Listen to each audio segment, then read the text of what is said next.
The overhead monitors at JFK Terminal 4 flickered with departures scrolling in amber light, each destination a promise to someone somewhere.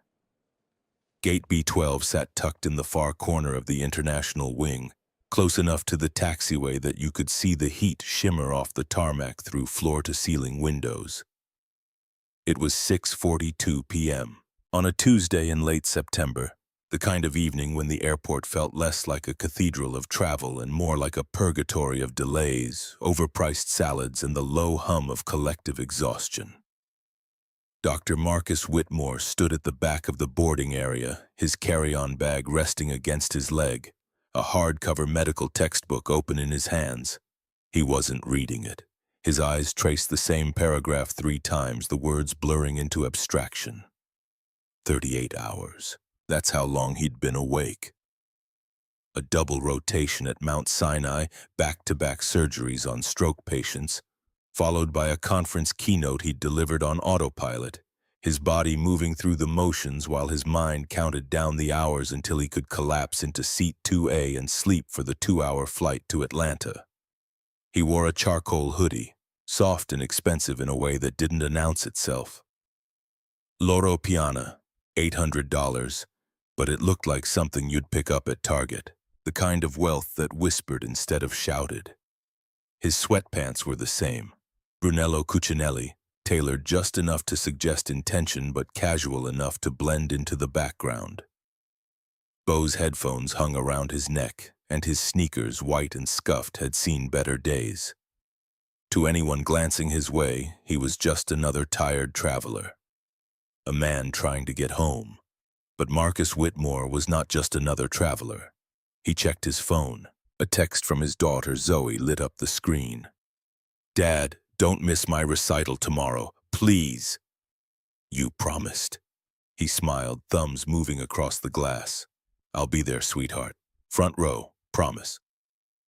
He hit send and slipped the phone into his pocket, unaware that in 11 minutes his life would fracture in a way that no amount of medical training could prepare him for. The fluorescent lights overhead buzzed with a frequency that lived just below conscious awareness. A sound that burrowed into your skull if you stood still long enough. Patricia Caldwell stood behind the podium at Gate B12, her navy blazer pressed with military precision, the Horizon Airways logo pinned just above her heart like a badge of honor. She was 52, with wire-rimmed glasses that magnified her pale blue eyes into something sharper than they should have been. Her hair, dyed a severe chestnut brown, was pulled back so tightly it looked painful. She'd worked for Horizon for 20 years, and in that time, she'd built a kingdom. Not a large one, just 20 feet in every direction from the podium, but it was hers. She adjusted her scarf, smoothing the fabric with fingers that had learned to grip control the way some people grip religion. Her ex-husband hadn't paid alimony in 4 months. Her son, 26, hadn't called in 3. Her apartment in Queens was a studio with a radiator that clanged like a ghost at 3 a.m. And the only living thing that greeted her when she came home was a cat that hated her. But here at Gate B12, Patricia Caldwell was God. Flight 882 to Atlanta was oversold, 3 seats short. The system flashed red on her screen, a problem demanding a solution. Protocol said she should ask for volunteers, offer vouchers, incentivize someone to take the next flight. But Patricia hated the auction. It took too long. It gave passengers leverage. And leverage, in her world, was a sin. She preferred to find a reason. A passport with a bent corner, a carry-on half an inch too wide, a tone of voice that could be construed with enough creativity as threatening. If she could disqualify someone for cause, she didn't have to negotiate. She could simply enforce. Her eyes swept the gate area, profiling with the efficiency of someone who'd done this so many times it had become reflex. Business travelers in suits tapping on phones. Families wrangling toddlers, a group of college students too loud near the window.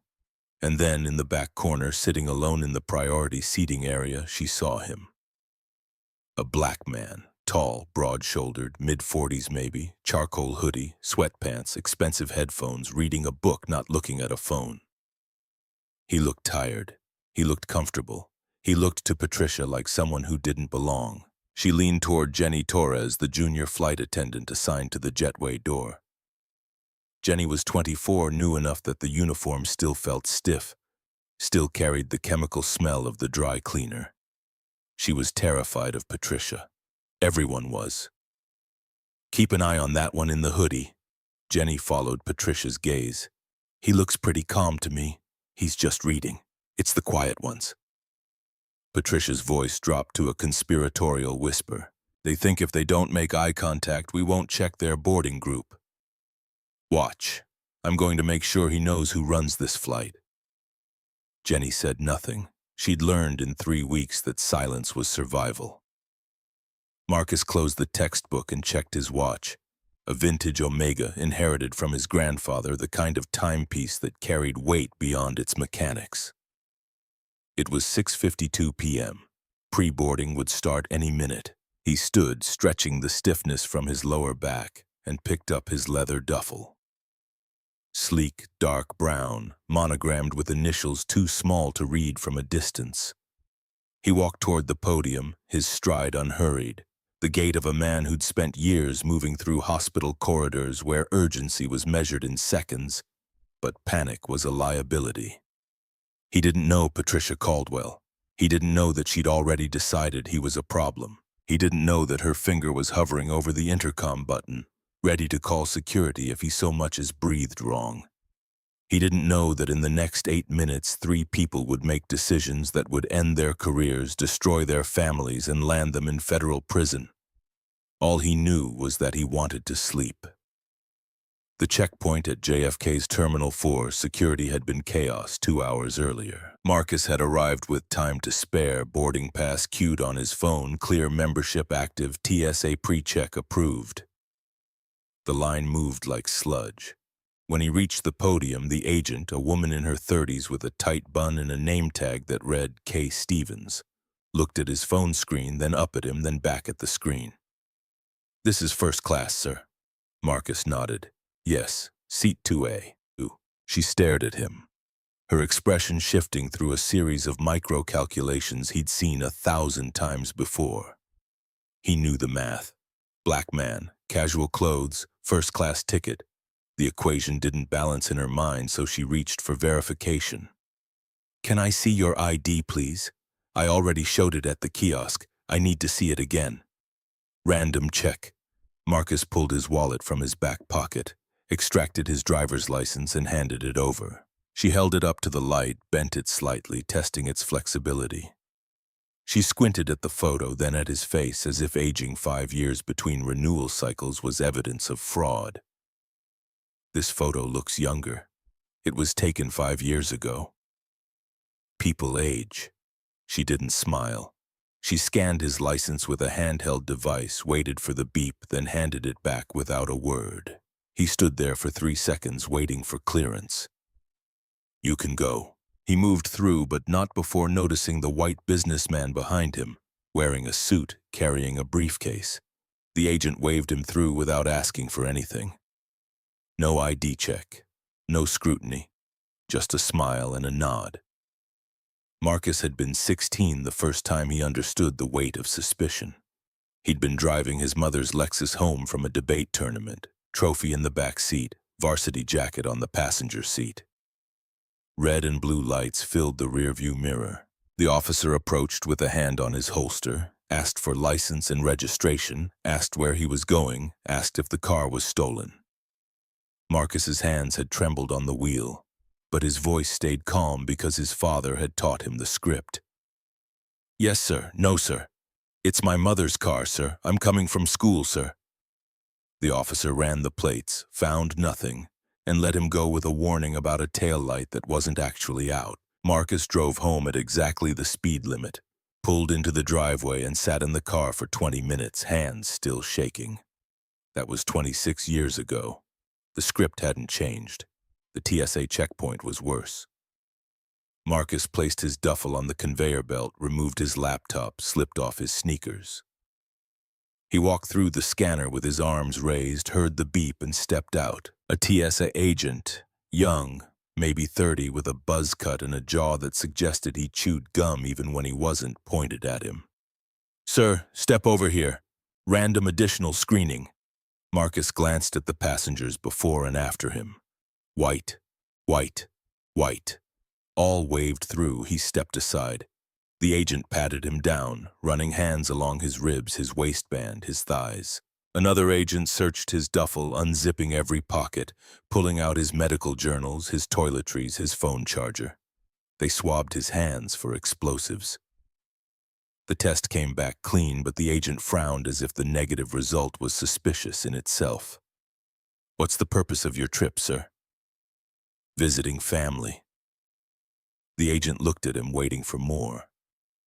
Marcus didn't give it. The silence stretched. Finally, the agent waved him through. "You're clear." Marcus repacked his bag, slipped his shoes back on, and walked toward the gates. His phone buzzed. A text from Eleanor, his older sister, the family attorney. "Board meeting confirmed for Friday. Don't be late, and don't let anyone know you're coming."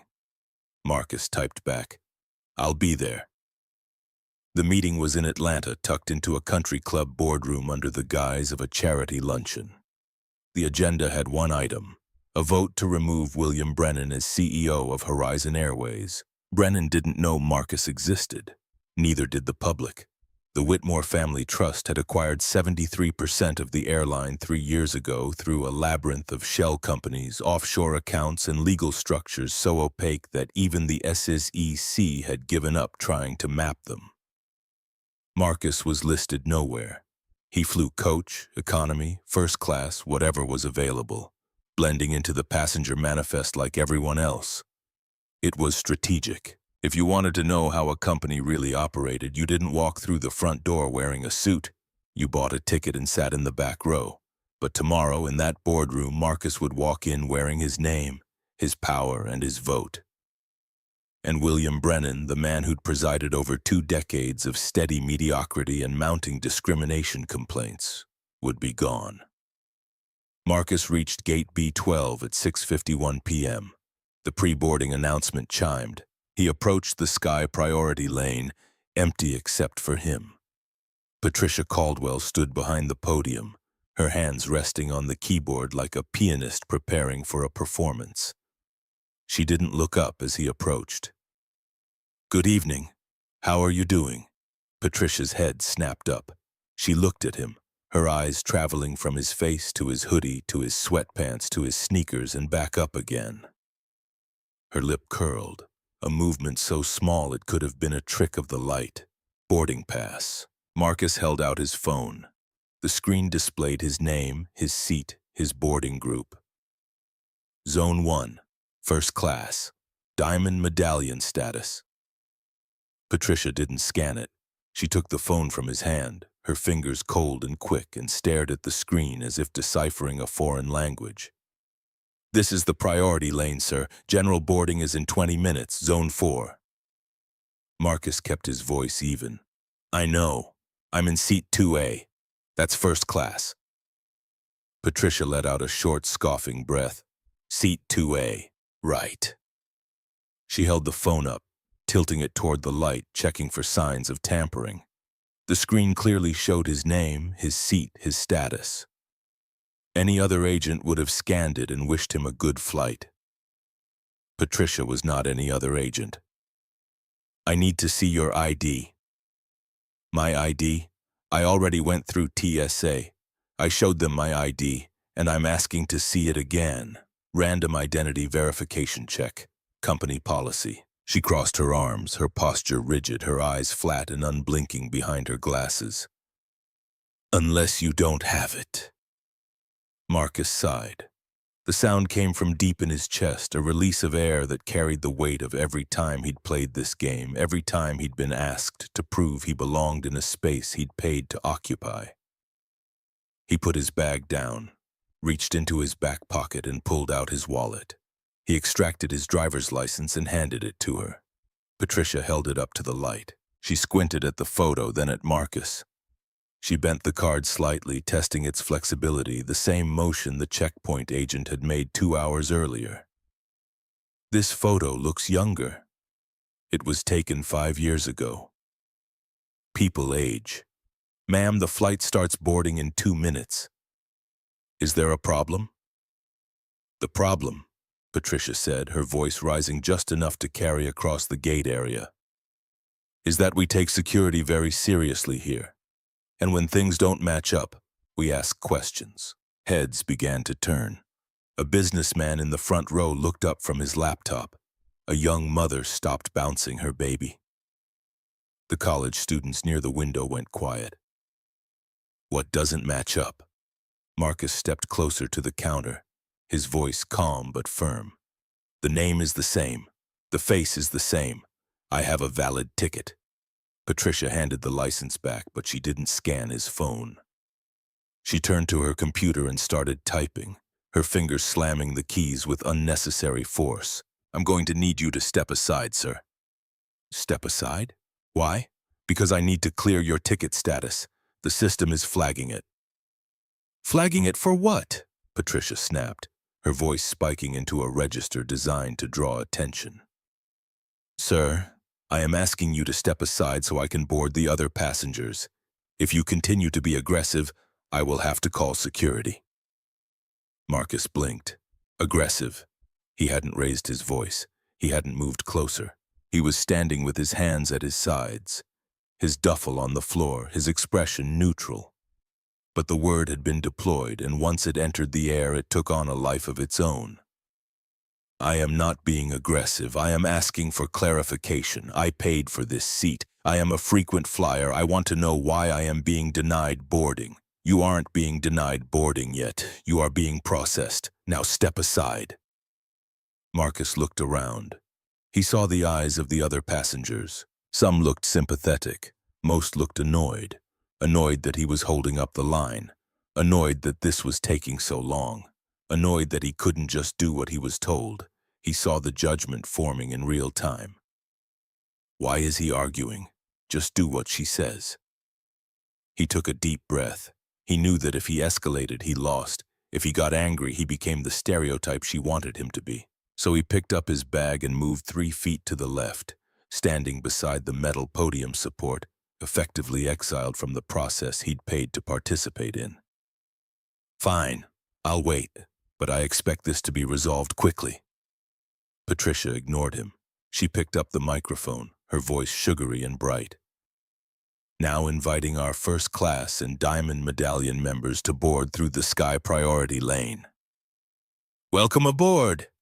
Marcus watched as a man in a suit walked up. Brenda beamed at him. Welcome back, Mr. Henderson. Seat 3B. Have a wonderful flight. Beep. The scanner chirped. The man walked through. Then a couple. Enjoy Atlanta, folks. Beep. Marcus stood there, a spectacle pinned to the periphery, while people who had arrived after him walked onto the plane. He checked his watch. 6:55 p.m. 10 minutes passed. The first-class line emptied. Zone 1 boarded. Zone 2 boarded. Marcus stepped back up to the counter. The line had lulled. Ma'am, everyone from Priority has boarded. Can you check my status now? Patricia didn't look up from her screen. I'm busy, sir. I have a flight to manage. You are managing the flight by boarding passengers. I am a passenger. I told you your ticket is flagged. Then call a supervisor. If there's a technical error, let's get a red coat over here to fix it. Patricia stopped typing. She turned her body fully toward him, her spine straightening, her chin lifting. This was the moment, the power play, the line in the sand. You know what? Her voice dropped to an icy calm. I don't like your tone. I have been very patient with you, but you have been hovering over me, disrupting my workspace and intimidating my colleague. Jenny, standing at the jetway door, looked down at her shoes, unable to meet Marcus's eyes. I haven't said a word to your colleague. You are making us feel unsafe. Patricia reached for the phone on her desk, her hand moving with theatrical slowness. I'm marking you as a refusal to transport due to unruly behavior. You aren't getting on this flight. You can go to the customer service desk in Terminal 2 and try to rebook for tomorrow. You have got to be kidding me. The words came out sharper than Marcus intended, a spark of genuine anger finally lighting in his chest. I have patients waiting for me in Atlanta. You cannot kick me off a flight because of my tone when you are the one being rude. I am the lead agent here. Patricia slammed the phone receiver down, the crack echoing through the gate. And I say you're too aggressive to fly. Now get your bag and walk away before I have you escorted out in handcuffs. The gate area went dead silent.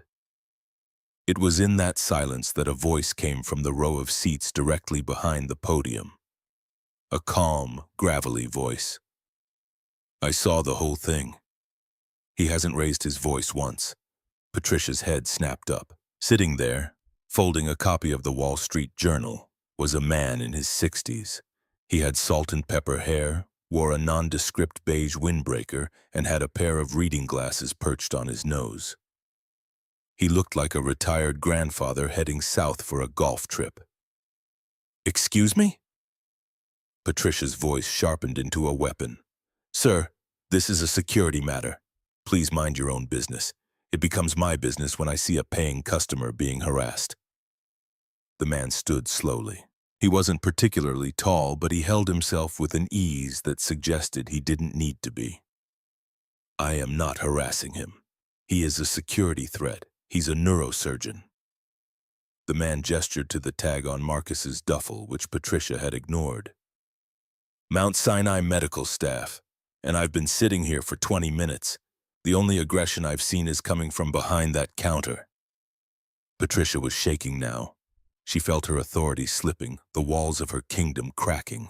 She couldn't let these two men, one an unruly passenger, the other a nosy old man, undermine her. That's it. She grabbed the walkie-talkie clip to her belt. I'm calling the airport police. You're both not flying. I'm closing the flight. She looked at Marcus with a look of pure malice. I hope you enjoy the bus, Doctor. Marcus looked at the older man. Sir, you don't have to get involved. I don't want you to miss your flight, too. The man smiled. It was a strange smile, sad but hard as steel. Don't worry about me, son.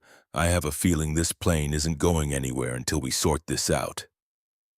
He walked up to the counter, standing right next to Marcus. Patricia laughed, a high-pitched, nervous sound. Who do you think you are? You think you can just walk up here? The man reached into the inside pocket of his windbreaker. Patricia flinched, perhaps thinking it was a weapon, but he pulled out a simple black leather lanyard with an ID card. He didn't show it to her yet. He just held it in his hand. My name is William Brennan. Patricia rolled her eyes. Good for you, William. I don't care if you're the Pope. Back away. William Brennan sighed. Patty. He looked past Patricia to Jenny, who was trembling at the door. On your terminal, type in the employee override code, Alpha Delta 01. Patricia froze. The color drained from her face faster than water from a cracked tub. That wasn't just a supervisor code. That was an executive override. Patty, don't you touch that keyboard. Jenny, Brennan said gently. Type it in. Jenny, shaking, typed the keys. A D01. A message flashed across the giant screens above the gate, usually reserved for destination updates. The screens went black for a second. Then a single line of text appeared in bright amber letters. System lock. CEO access detected. Patricia turned around slowly to look at the screen. Then she turned back to the man in the windbreaker. William Brennan, the CEO of Horizon Airways, the man whose signature was on her paychecks, finally flipped his ID card around. Now, Patricia. His voice dropped to a terrifyingly polite whisper. Let's talk about security. Word count, 4,012. Target, 5,500 to 6,500. Status, continuing. For a solid 10 seconds, the world inside Terminal 4 seemed to stop spinning. The amber text on the overhead monitors pulsed with a slow, rhythmic beat, casting a sickly yellow glow over Patricia's stunned face. She stared at the ID card in Brennan's hand, reading the name, looking at the photo, then at the man standing before her. The jawline was softer now, the hair grayer, but the eyes, those piercing steel gray eyes, were identical. But the human brain is a funny thing. When confronted with a reality that destroys its entire worldview, it often chooses to reject the evidence rather than accept the catastrophe. Patricia Caldwell had built her identity on being the ultimate authority at Gate B12. The idea that she had just tried to arrest the owner of the company was too big, too terrifying to process, so she didn't. Instead, she laughed. "Nice try." Her voice wavered, wet and jagged. "That's a good fake. Where'd you get it? Canal Street? Did you print that laminate yourself?" Brennan didn't blink. He lowered the ID but didn't put it away. He looked at her with a mixture of pity and profound disappointment. "Patricia, look at your screen. Look at the override code. Only 3 people in this company have that clearance level. Me, the COO, and the Director of Security. Do you really think a fake ID hacked your terminal? You probably used a jammer." Patricia grabbed at straws, her desperation mounting. She slammed her fingers onto her keyboard, frantically hitting escape, Control-Alt-Delete, anything to clear the screen and regain her power. "Patty, call IT. Tell them we're being cyber-attacked. These 2 are working together." Jenny, standing by the jetway door, looked like she might faint.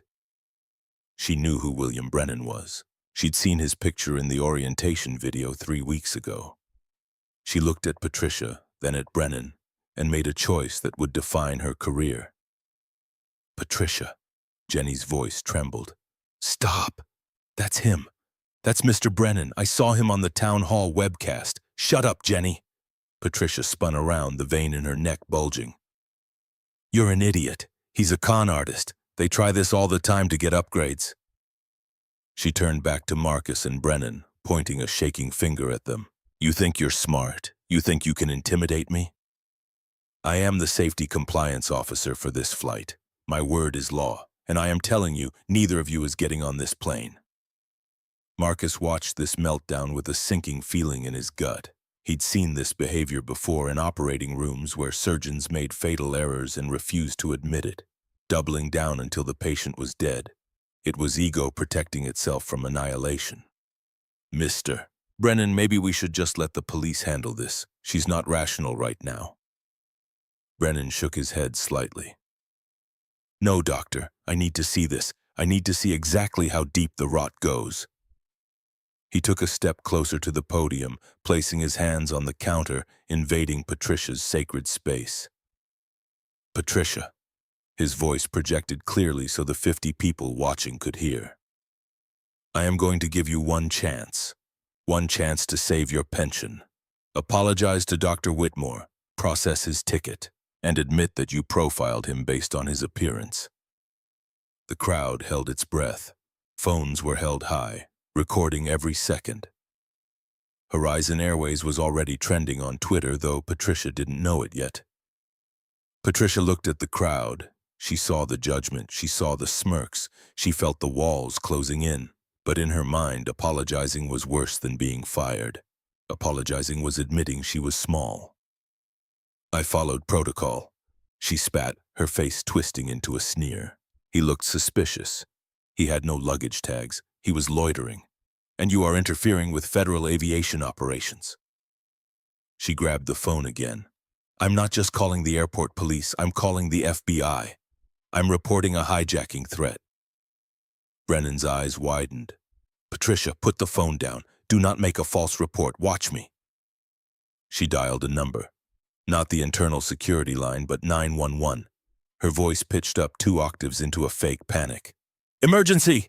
This is Horizon Airways, Gate B12. I have 2 men attempting to breach the cockpit. They are aggressive. They have weapons. Send backup. Send SWAT."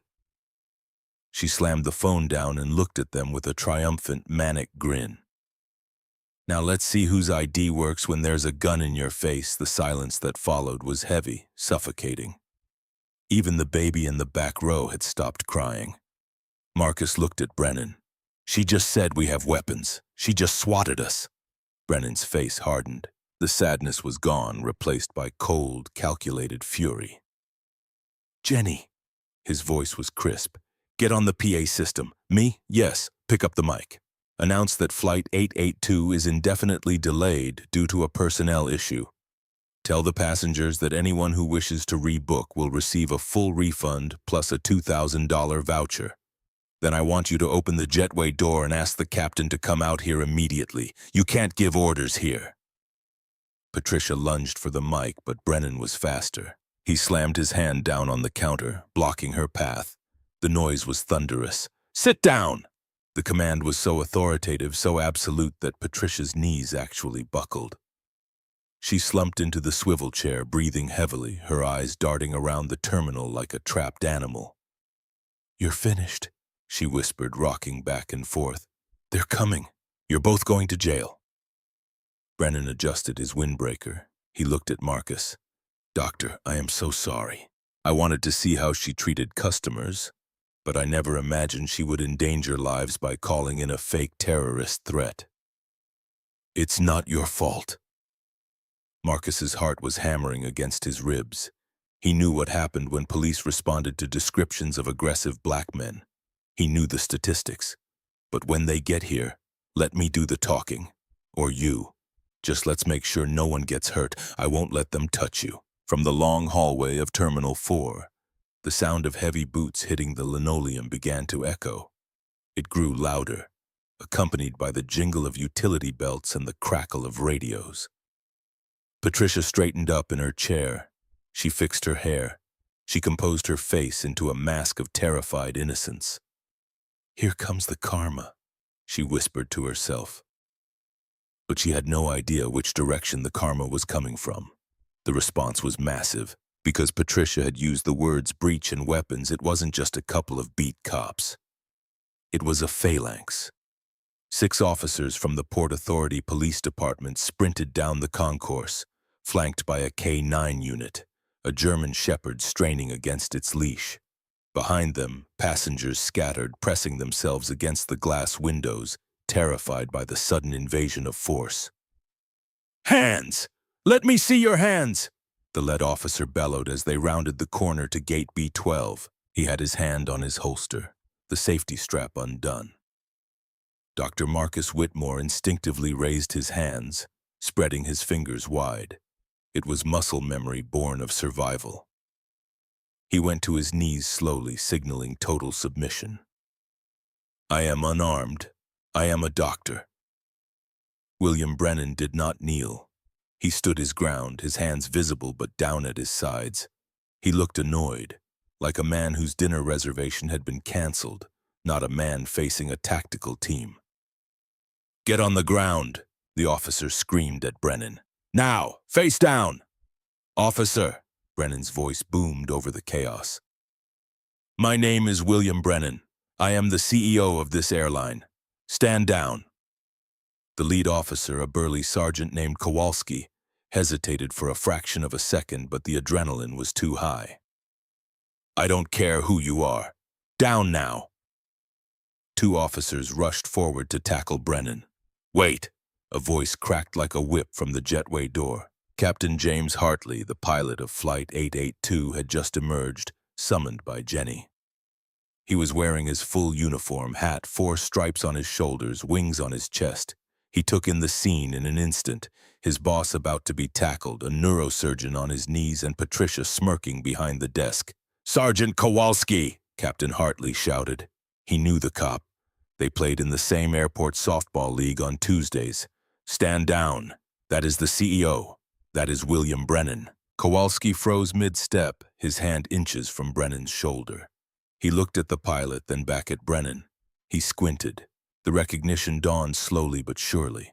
He had seen this man at the Port Authority charity gala 2 months ago. Brennan had written a check for $50,000 for the Widows and Orphans Fund. Kowalski signaled his team to hold. The tension in the air was thick enough to choke on. "Captain Hartley?" Kowalski asked, breathing hard. "We got a 911 call. Active hijackers. Weapons. There are no hijackers." Captain Hartley walked over to help Marcus up from the floor. He dusted off the doctor's hoodie with a surprisingly gentle touch. There are no weapons. What we have is a catastrophic failure of judgment by the gate agent. Kowalski turned his gaze to the podium. Patricia was standing now, but the smugness was evaporating, replaced by pale, sickly dread. The victim act wasn't going to work with Hartley there. She called it in. Kowalski pointed at Patricia. She said 2 men were breaching the cockpit. Brennan stepped forward, brushing his windbreaker off. He looked impeccable despite the near tackle. "Officer, I was conducting a spot check on my staff. This agent, Miss Caldwell, denied this passenger boarding based on racial profiling.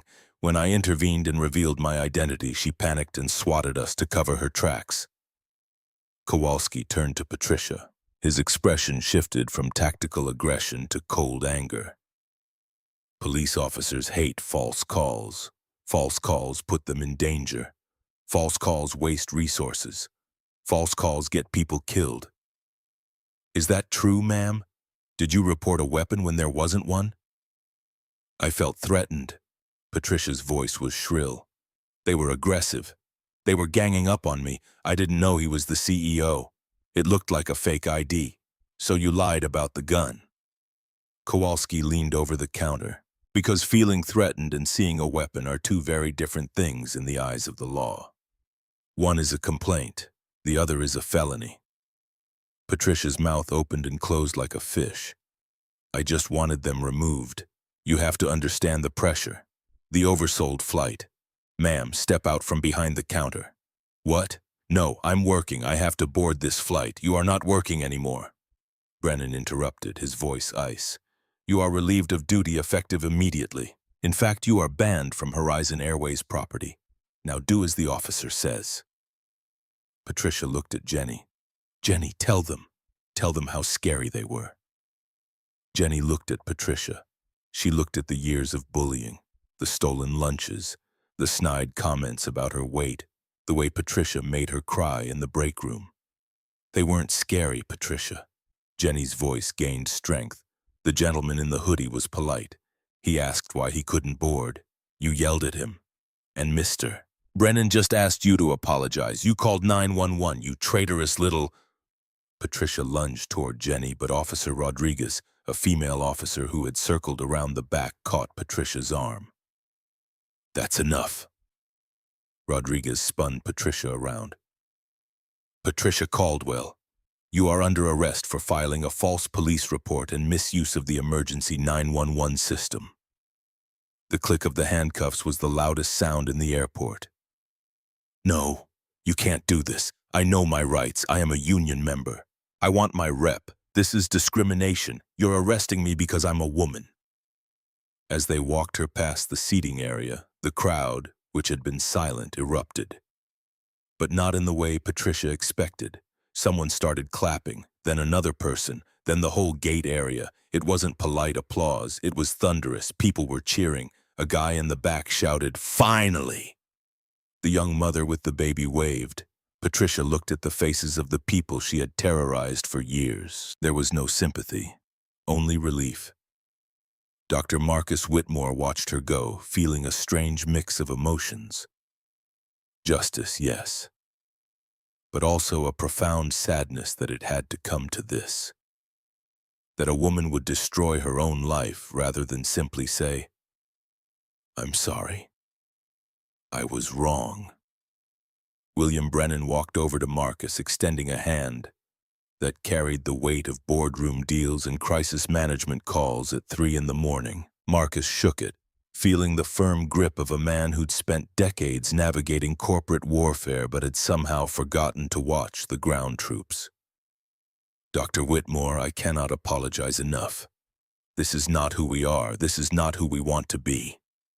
Marcus met his eyes. "You stood up when you didn't have to. You put yourself in the line of fire. I respect that."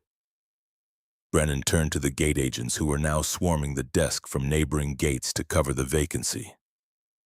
"Get Dr. Whitmore his boarding pass and upgrade him. If 2A is his seat, give him the whole row and comp his ticket. That's not necessary. It is.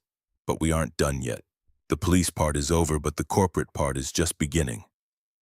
I have a board meeting tomorrow in Atlanta. And you know what? I think I need a witness. Marcus raised an eyebrow. You want me to come to your board meeting? No. Brennan smiled, a mischievous glint in his eye. I want you to fly with me. I'm not going to Atlanta commercial anymore. My private jet is in the hangar. We're going to headquarters. I want you to tell the board of directors exactly what happened here tonight. I'll have you in Atlanta by morning for your daughter's recital. I promise. But tonight, we clean house. Marcus thought about it.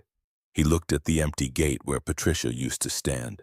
He looked at the passengers who were now looking at him with something between awe and discomfort. The way people stare at car accidents they can't look away from. Okay, let's go to Atlanta. But as they gathered their things, a man in a sharp suit, the Zone 1 passenger Patricia had greeted so warmly earlier, stepped forward. He looked nervous, clutching his phone like a lifeline. Excuse me, Mr. Brennan. Brennan turned. Yes? I videoed the whole thing, from the moment she took his ID to the moment the cuffs went on. The whole 10 minutes. Brennan looked at the phone, then at Marcus. What's your name, son? Tyler. Tyler Brooks.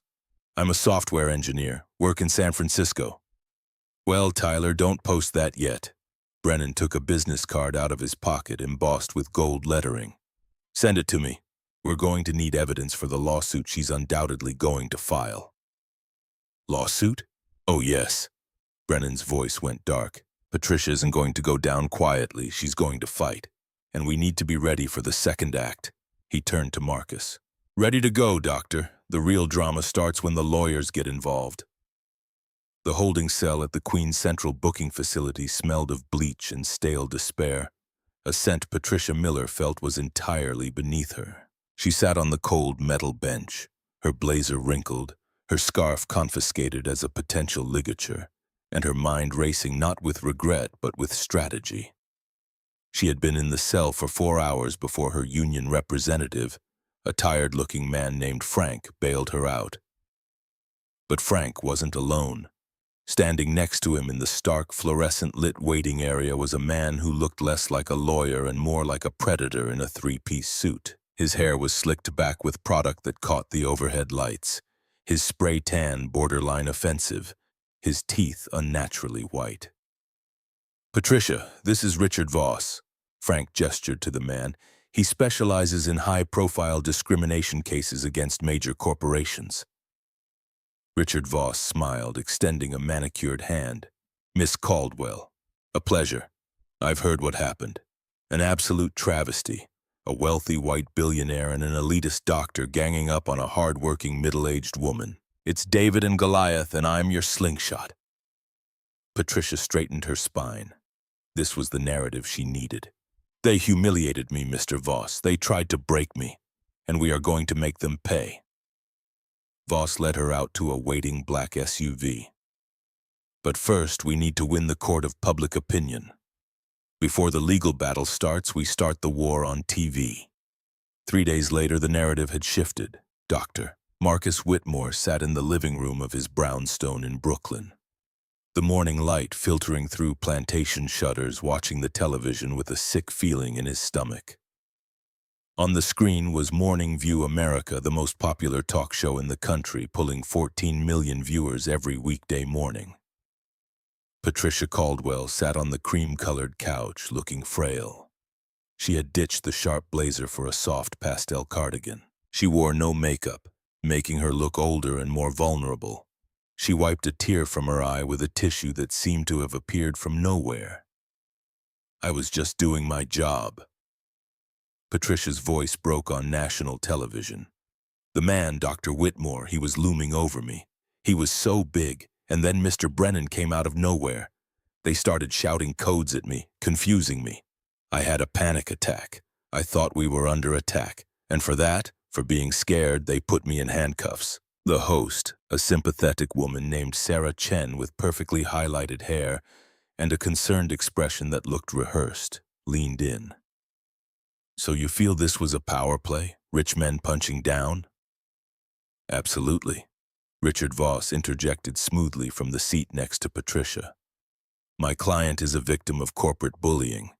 Horizon Airways is trying to silence a whistleblower who was just trying to keep the skies safe. We are filing a lawsuit for wrongful termination, emotional distress, and defamation.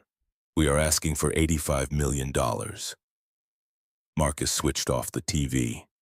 The screen went black, silencing Patricia's performance.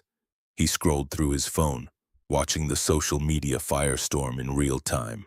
Hashtag justice for Patricia. Hashtag boycott Horizon.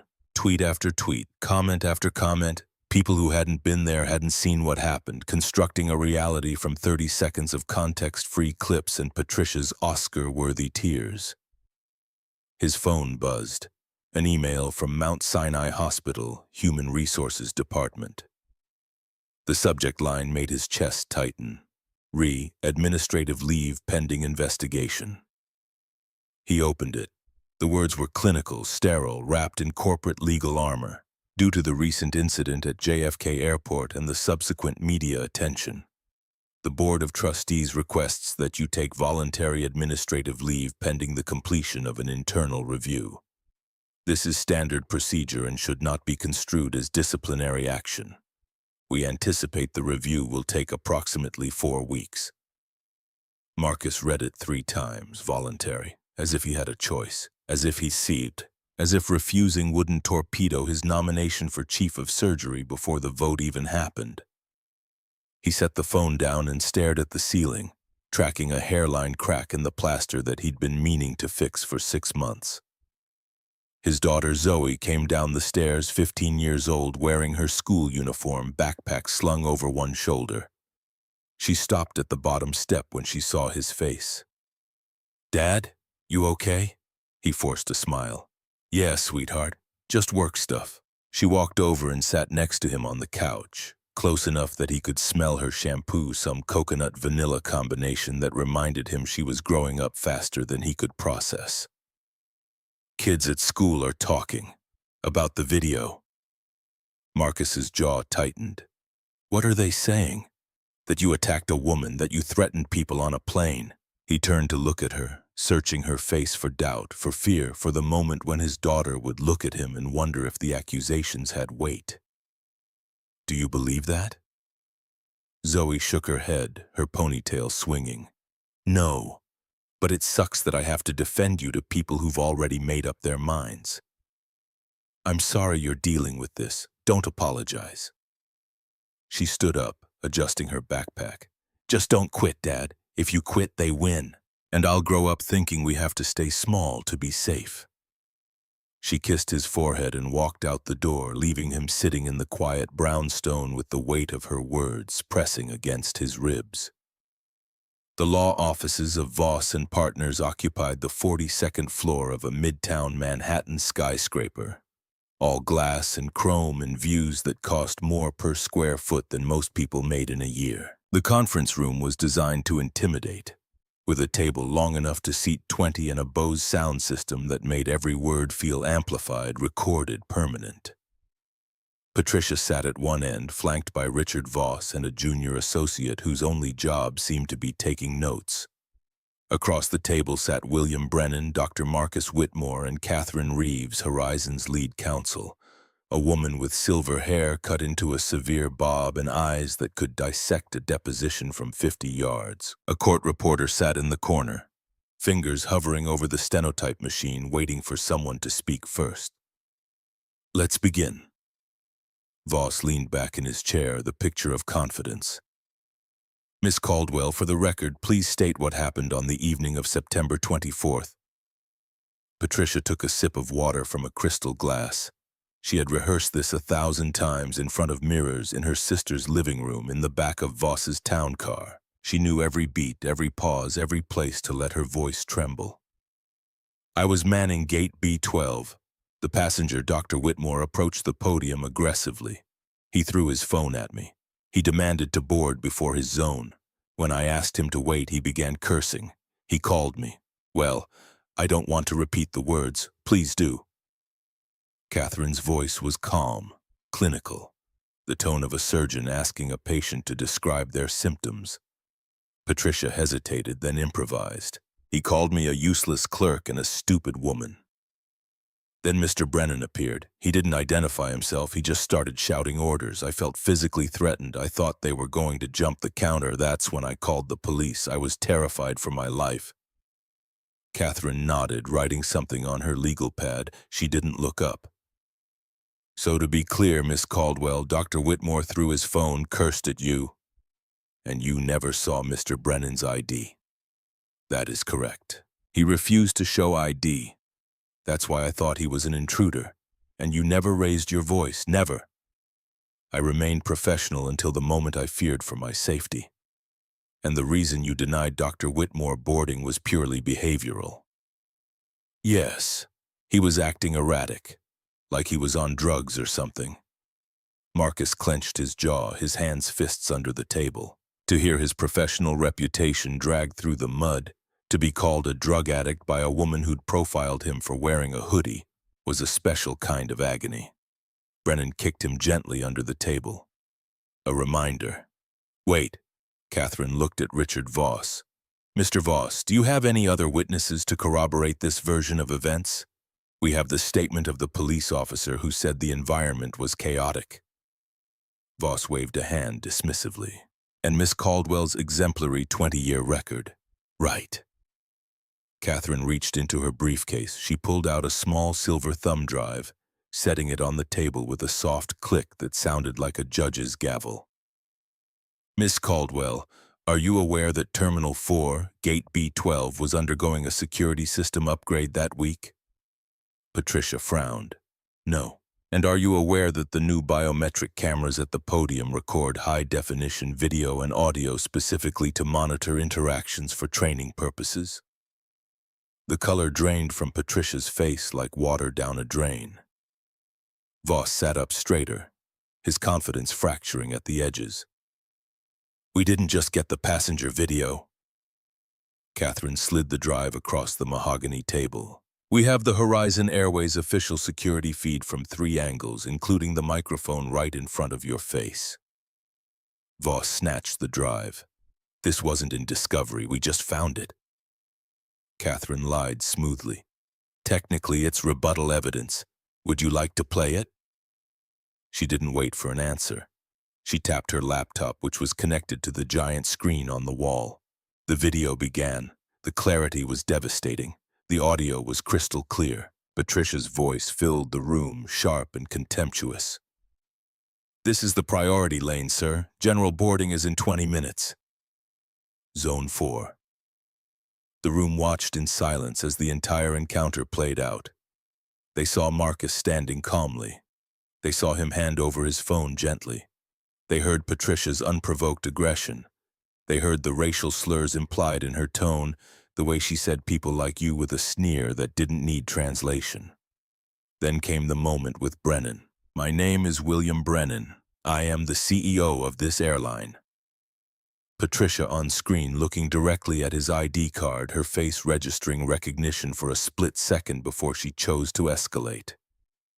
I don't care if you're the Pope, back away. And finally, the 911 call. They have weapons, send SWAT. The video showed Patricia holding the phone, looking directly at 2 unarmed men standing 5 feet away, lying through her teeth with a smile that suggested she was enjoying it.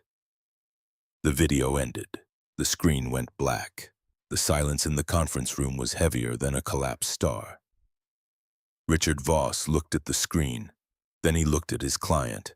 The David and Goliath narrative had just evaporated. He wasn't looking at a victim anymore. He was looking at a liability. That's manipulated, Patricia stammered. That's a deepfake. It has a digital watermark from the Department of Homeland Security. Catherine closed her folder with a snap. It's authenticated, Patricia. Chain of custody documented. And you just swore under oath that Dr. Whitmore cursed at you and threw his phone. That is perjury. She looked at Voss. Here is our counteroffer. We are countersuing you, Miss Caldwell, for the cost of the flight delay, the damage to the brand, and fraud. However, Mr. Brennan is generous. Brennan leaned forward. Drop the lawsuit, Patricia. Issue a public apology on the same channel where you lied about us. and surrender your pension to the Horizon Airways Employee Relief Fund." "My pension?" Patricia shrieked, the performance cracking like old paint. "I worked 20 years for that. You tried to send me to federal prison." Marcus's voice was thunder, low and resonant, filling the room with a force that made the junior associate flinch. "You tried to ruin my career. You accused me of being a drug addict and a terrorist because you didn't like my hoodie. Your pension is the cheap price of your freedom." Voss began packing up his briefcase. He didn't look at Patricia. "Richard?" Patricia's voice was small now, a child realizing the adults had left the room. "What do we do?" Voss laughed, a cold, dry sound. "There is no we, Miss Caldwell. I represent victims. You are a perpetrator. I'm withdrawing as counsel. Good luck." He walked out of the room, his footsteps echoing down the marble hallway, leaving Patricia alone with the 3 people she had tried to destroy. 6 days after the deposition, Marcus sat in his home office, the room lit only by the glow of his laptop screen. It was 2:47 a.m., and sleep had become theoretical. He was reading the complaint that Catherine Reeves had filed in federal court, United States District Court, Southern District of New York, Horizon Airways, Inc., and Dr. Marcus Whitmore, plaintiffs versus Patricia Caldwell, defendant. Causes of action: defamation, intentional infliction of emotional distress, false light, abuse of process. The filing was surgical. 38 pages of exhibits, witness statements, video timestamps, social media screenshots showing the damage to Marcus's reputation. His phone buzzed. A text from Eleanor, his sister. Board meeting moved up. Thursday morning, Atlanta. "They're voting Brennan out early. You need to be there," he typed back. "I'll be there." Another text came through, this one from a number he didn't recognize. He opened it. The message was a screenshot of a tweet with 47,000 retweets. It showed a freeze frame of Patricia crying on Morning View America with the caption, "This woman is a liar. Full video proof drops Monday. Stand by." Marcus closed his eyes. The machinery of justice was grinding forward, but it felt less like vindication and more like exhaustion. The kind that settles into your bones and doesn't leave. He heard footsteps on the stairs. Zoe appeared in the doorway wearing pajamas with cartoon cats on them, her hair pulled into a messy bun. "Can't sleep either?" Marcus shook his head. "Too much noise up here." He tapped his temple. She walked in and sat on the arm of his chair. "Want to talk about it?" "What's there to say? Woman tried to destroy my life. Now the lawyers are destroying hers. Eye for an eye. Justice." "You don't sound like you think it's justice." Marcus was quiet for a long moment. "When I was 16, I got pulled over driving your grandmother's car. The officer made me get out, put my hands on the hood, searched the whole vehicle. Told me I matched the description of a suspect. I asked what suspect. He said, just a suspect. Let me go with a warning about a taillight that wasn't broken. I sat in that car for 20 minutes after, shaking so hard I couldn't turn the key." Zoe listened, her hand resting on his shoulder. "I swore that if I ever had power, real power, I wouldn't use it to hurt people. I'd use it to change systems. But now I'm watching Patricia Caldwell lose everything, and part of me thinks she deserves it. And part of me wonders if destroying one person changes anything, or if it just makes me feel better. Dad, she didn't just hurt you. She hurt 53 other people. That's not one mistake, that's a pattern." Marcus looked up at her. "How do you know about the 53? I read the court filing. It's public record. I Googled you." He laughed despite himself. "Of course you did. And you know what I think?" Zoe's voice was firm, older than her 15 years. "I think you're not destroying her. You're stopping her. There's a difference." The filing that Catherine Reeves had prepared included an exhibit that Marcus hadn't seen until the deposition. It was a spreadsheet, compiled by Horizon's internal audit team at Brennan's directive. 53 incidents over 22 months, each row a person, each column a violation. Daniel Reed, age 35, black, businessman, seat 3A, first class, denied boarding, Reason listed, suspicious upgrade. Actual reason, profiled. Result, missed daughter's emergency appendectomy. Filed complaint, no action taken. Maria Gonzalez, age 40, Latina, physician, seat 1C, first class. Forced to provide medical credentials to prove occupation. Reason listed, verification protocol. Actual reason, assumed fraud. Result, humiliated in front of colleagues, filed complaint, no action taken. Jamal Wright, age 50, black, military veteran, prosthetic leg, seat 2B, first class, told seating error, moved to coach despite valid ticket. Reason listed, overbooking. Actual reason, staff discomfort. Result, PTSD episode triggered, hospitalized. Filed complaint, no action taken. Sarah Mitchell, age 33, black, engineer, seat 4A, first class, searched 7 times, accused of acting nervous. Reason listed, random screening. Actual reason, racial profiling. Result, missed job interview, lost opportunity. Filed complaint, no action taken. The pattern was undeniable. Every incident involved a passenger of color. Every incident involved premium seating. Every incident involved Patricia Caldwell's crew. And every complaint had been filed, reviewed, and dismissed by the same regional manager. Frank Morrison. Catherine had tracked Morrison down, subpoenaed his emails, and found the smoking gun. An internal training memo from March 2023 marked confidential for training purposes only. Subject: Enhanced Passenger Verification Protocol Team. In light of recent fraudulent bookings and upgrade abuse, we are implementing enhanced verification for passengers whose appearance does not match the expected demographic profile for their cabin class. Trust your instincts. If something feels off, verify. Better to offend one passenger than compromise the experience for our premium clientele. The memo had been sent to 15 gate agents and 12 flight attendants. Patricia Caldwell was CC'd. She had replied, "Excellent guidance. Will implement immediately." Marcus stared at the memo on his laptop screen, reading it for the 5th time. This wasn't just Patricia. This was institutional, sanctioned. A policy dressed up in corporate language that meant one thing: if they don't look like they belong, make them prove it. His phone rang. "Brennan, Marcus, you see the Morrison memo? I'm looking at it now. We're filing an amended complaint, adding Morrison as a defendant. This goes higher than Patricia." "Good. What about you?" "Me? You're the CEO. This happened on your watch."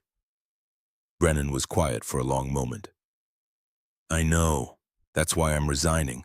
Board vote is Thursday. I'm recommending Keisha Williams as my replacement. She's COO, she's brilliant, and she's the person who should have had this job 3 years ago." "William, you didn't write that memo, but I created the culture where it could exist. I hired Morrison. I ignored the complaints. I prioritized profit over people. And that ends now." The federal trial was scheduled for 6 months out, but the court of public opinion moved faster. On Monday morning, exactly 9 days after the JFK incident, Tyler Brooks uploaded the full 10-minute video to YouTube with the title, "Racist Gate Agent Calls Police on Doctor Lies About Weapons." Within 6 hours, it had 8 million views. Within 24 hours, it had been picked up by CNN, MSNBC, Fox News, and every major outlet in between. The video was unedited, unfiltered, undeniable. It showed Marcus calm and polite. It showed Patricia aggressive and contemptuous. It showed Brennan trying to de-escalate. It showed Patricia calling 911 and lying. The comment section was a wildfire. This is exactly what happens to black people every day. She should be in prison for filing a false report. I hope Horizon fires everyone involved. But there were other comments too, the kind that made Marcus's stomach turn. He was loitering. She had every right to be suspicious. If he'd just complied, none of this would have happened. Play stupid games, win stupid prizes. Marcus learned that no amount of evidence could change certain minds. For some people, the story would always be that he was the problem, that his presence in a space he'd paid to occupy was inherently threatening. that his calm was defiance and his questions were aggression. But the majority saw the truth, and the majority was loud. Horizon Airways stock dropped 14% in 3 days. Boycott campaigns organized on Twitter. Flight attendants' unions issued statements condemning Patricia and demanding policy reform. The FAA announced an investigation into discriminatory practices across the industry. And Patricia Caldwell, sitting in her sister's basement apartment in Queens, watched her face become a meme, a symbol, a cautionary tale shared millions of times by people who would never know her name, but would always remember what she did. 2 weeks after the deposition, Marcus flew to Atlanta, not on Horizon. He'd booked Delta first class, paid full price. The gate agent smiled at him, scanned his pass without comment, and wished him a good flight.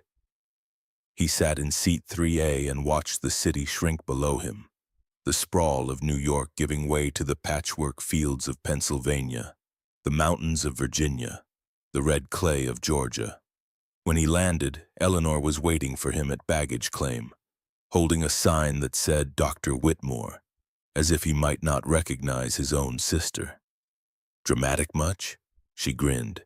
Thought you could use a laugh. They drove to the country club in her rented Mercedes, the route taking them through Atlanta's sprawl, past the gleaming towers of Buckhead, the historic neighborhoods of Inman Park, the wealth and poverty existing side by side in the way only American cities managed.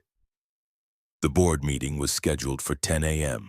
in a private dining room overlooking a golf course so green it looked photoshopped. Marcus arrived at 9:45, wearing a suit that cost more than Patricia Caldwell made in a month, his medical credentials polished, his ownership stake unassailable.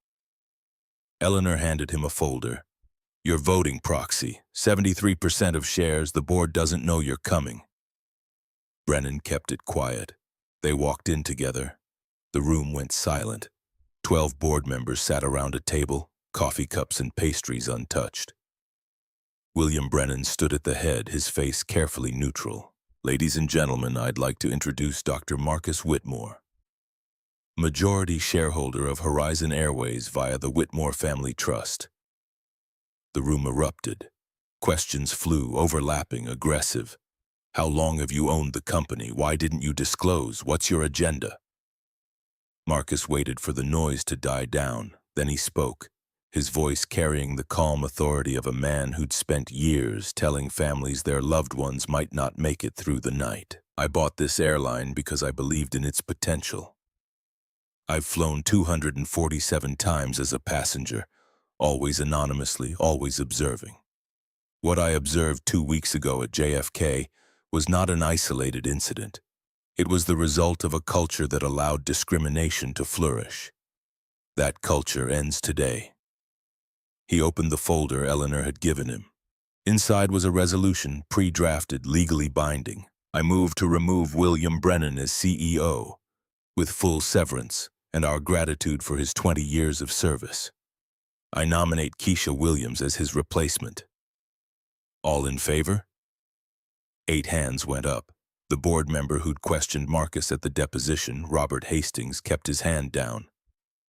Opposed? 1 hand. Hastings. The motion passes. Marcus looked at Hastings. Also, Mr. Hastings, your term on this board ends today. Thank you for your service. Hastings stood, his face red. You can't unilaterally remove board members. Eleanor slid a document across the table.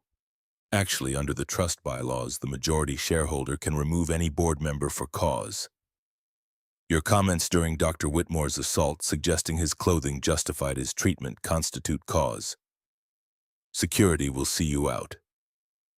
Marcus watched him go, feeling no satisfaction, only the mechanical completion of a necessary task. The meeting continued for another hour. Marcus outlined his vision.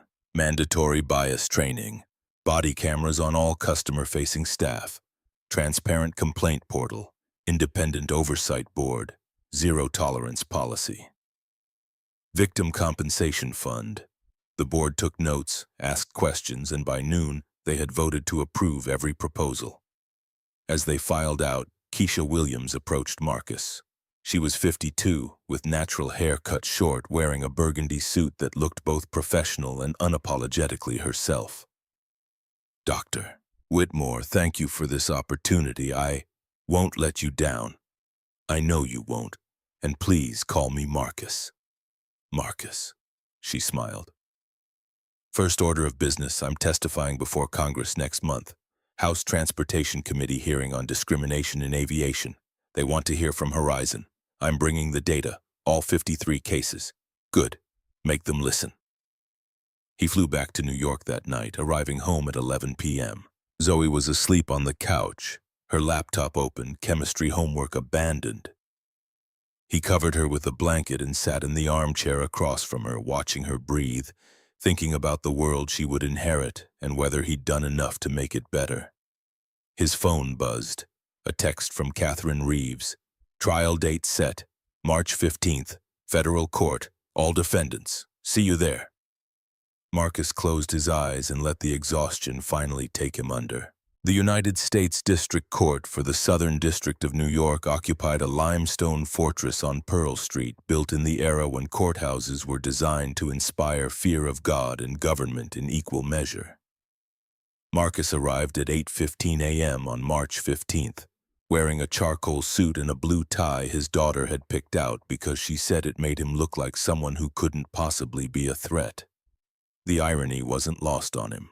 Catherine Reeves met him at the security checkpoint, carrying a litigation bag that looked heavy enough to constitute a workout. "Trial starts at 9. Judge Thompson doesn't tolerate lateness, grandstanding, or bullshit. She's going to like you." "How do you know?"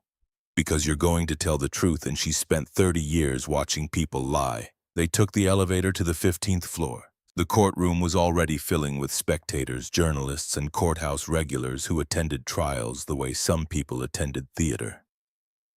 Marcus sat at the plaintiff's table, Catherine to his right, a junior associate to his left who looked young enough to still have student loan anxiety dreams.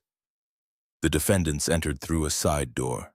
Patricia Caldwell first, wearing a navy dress that looked borrowed, her hair pulled back in a style meant to convey humility. Captain Raymond Cole next, his pilot's uniform replaced by an ill-fitting suit that made him look smaller, diminished. Officer Brett Sullivan in civilian clothes, his jaw set in the kind of defiance that suggested he still didn't think he'd done anything wrong. Diane Harrington, the VIP passenger who'd laughed while Marcus bled, wearing pearls and an expression that oscillated between entitled and terrified. And finally, Frank Morrison, the regional manager whose memo had codified discrimination into company policy, looking like a man who'd already accepted his fate. "All rise," the bailiff's voice cut through the murmur. The Honorable Judge Maria Thompson presiding. Judge Thompson was 63, with silver hair cut into a no-nonsense bob and reading glasses that hung from a chain around her neck like a weapon she might deploy at any moment. She took her seat, surveyed the room with the expression of someone who'd seen every variation of human stupidity and wasn't impressed by any of it. "Be seated. We are here for the matter of Horizon Airways Incorporated and Dr. Marcus Whitmore versus Patricia Caldwell, Raymond Cole, Brett Sullivan, Diane Harrington, and Frank Morrison. Counselors, are we ready to proceed?" "Yes, Your Honor." Catherine stood. "The plaintiffs are ready." The defense attorney, a man named Gerald Stein, who specialized in losing cases with maximum billable hours, rose slowly. "The defense is ready, Your Honor." The trial lasted 6 days. Catherine built her case like a surgeon assembling a body from component parts, each witness adding muscle to the skeleton of evidence. She called Jenny Torres first, the young flight attendant who'd stood at the jetway door watching Patricia profile Marcus before he'd even reached the podium. "Ms. Torres, you were working gate B12 on September 24th. What did Ms. Caldwell say when she first saw Dr. Whitmore?" Jenny's voice was steady, rehearsed, but genuine. "She told me to keep an eye on that one in the hoodie. She said he looked suspicious." This was before he approached the gate, before he said a word to anyone. "And in your 3 weeks of training, had you ever heard Ms. Caldwell make similar comments about other passengers?" "Yes, several times. Always about passengers of color in premium cabins." Objection. Speculation. Overruled. The witness is testifying to what she heard, Mr. Stein. Judge Thompson looked at Jenny. Continue. She would say things like, "He doesn't look like he belongs here," or "I bet that's a fraudulent upgrade." She profiled people based on appearance. Catherine introduced the security footage next, playing it on a screen large enough that every juror could see Patricia's face when she looked at Brennan's ID, recognized it, and chose to lie anyway. The audio filled the courtroom, Patricia's voice dripping with contempt. "People like you probably aren't used to first-class service anyway." Two jurors in the back row shifted in their seats. One, a black woman in her 50s, wrote something in her notebook with enough force that her pen nearly tore through the paper. Catherine called Daniel Reed, the first name on the spreadsheet of 53 victims. He was 35, a consultant for McKinsey wearing a suit that cost more than Patricia's monthly rent used to be. He described being denied boarding for his daughter's emergency surgery, the way Patricia had accused him of having a stolen ticket despite his platinum status, the way he'd missed the only flight that would have gotten him there in time. "My daughter came through the surgery fine, thank God. But I wasn't there when she woke up. I wasn't there when she asked for me. And when I filed a complaint with Horizon, I got a form letter that said they'd investigated and found no wrongdoing." Catherine walked him through the complaint process, showing the jury how every report had been routed to Frank Morrison, how every report had been dismissed with the same language, how the system had been designed not to catch discrimination but to bury it. She called Maria Gonzalez, the Latina physician who'd been forced to prove her credentials at 30,000 feet because Patricia couldn't believe a woman with her last name could afford first class. She called Jamal Wright, the veteran whose PTSD had been triggered when security removed him from a seat he'd paid for, his prosthetic leg treated as evidence of fraud rather than service. She called Sarah Mitchell, the engineer who'd lost a 6-figure job opportunity because she'd been searched 7 times and missed her connection. Each testimony was a brick in a wall that grew higher with every witness. By day 3, the defense attorney had stopped objecting. There was nothing to object to. The pattern was undeniable. On day 4, Marcus took the stand. Catherine walked him through his credentials first, establishing him as someone whose professional credibility was beyond question. Board-certified neurosurgeon, chief of surgery nominee at Mount Sinai, published researcher, consultant to the WHO, a man whose day job involved saving lives that other doctors had given up on. "Dr. Whitmore, when you approached Gate B12 on September 24th, what were you wearing? A hoodie and sweatpants. I'd been working for 38 hours. I wanted to be comfortable." "And what happened when you presented your boarding pass to Ms. Caldwell?" She looked at me like I'd handed her a piece of garbage. She didn't scan it. She demanded my ID for a random check that wasn't random. She made me stand aside while she boarded everyone else. She told me I was making her feel unsafe when I was standing completely still with my hands visible. "What went through your mind during that interaction?" Marcus paused, choosing his words carefully. "I thought about my father. He taught me that when people see you as a threat, your only option is to be so calm, so polite, so non-threatening that they have no excuse to escalate. I thought about my daughter, who was waiting for me to come home, and I thought about every other time I'd been in this situation. Every store I'd been followed in. Every traffic stop where I had to narrate my movements so the officer wouldn't perceive reaching for my license as reaching for a weapon. I thought, here we go again." The courtroom was silent. One of the jurors, a white man in his 60s, took off his glasses and wiped his eyes. Catherine played the video of the arrest. The courtroom watched Marcus being tackled, handcuffed, his head slammed into the bulkhead, blood running down his face while 150 people filmed and no one intervened. They watched Diane Harrington laughing, filming on her phone, her voice audible over the chaos. "Oh my God, world star, Dr. Whitmore, can you describe what you were feeling during this assault?" "Pain." Obvious answer, but it needs to be said. The handcuffs were too tight. They cut circulation. My shoulder dislocated when the officer yanked my arms back. I tasted blood, but more than the physical pain, I felt humiliation. I felt like every accomplishment in my life, every degree, every life I'd saved, meant nothing because in that moment I was just a black man in a hoodie who didn't know his place. The defense attorney cross-examined him, trying to find cracks in the armor. Isn't it true, Dr. Whitmore, that you could have avoided this entire situation by simply complying with Ms. Caldwell's initial request to step aside? I did comply. I stepped aside. I waited. I asked politely for clarification. At no point did I raise my voice or make a threatening gesture. But you admit you were frustrated. I was frustrated that I was being profiled. Yes. Is frustration a crime? The attorney moved on, trying a different angle.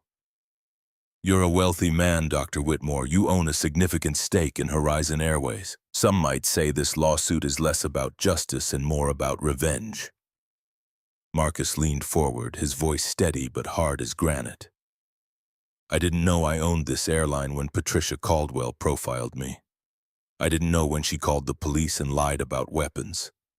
I didn't know when I was bleeding on the floor of a jetway. I found out later when my sister told me our family trust had acquired the shares. And if you think wealth insulates you from racism, counselor, you haven't been paying attention. The gallery erupted in whispers. Judge Thompson gavelled them down. On day 5, the defense put Patricia on the stand. It was a mistake, and everyone in the courtroom knew it. But Gerald Stein had no choice. His client had already perjured herself in the deposition. The only hope was that she could convince a jury she'd been genuinely scared, genuinely mistaken, genuinely human.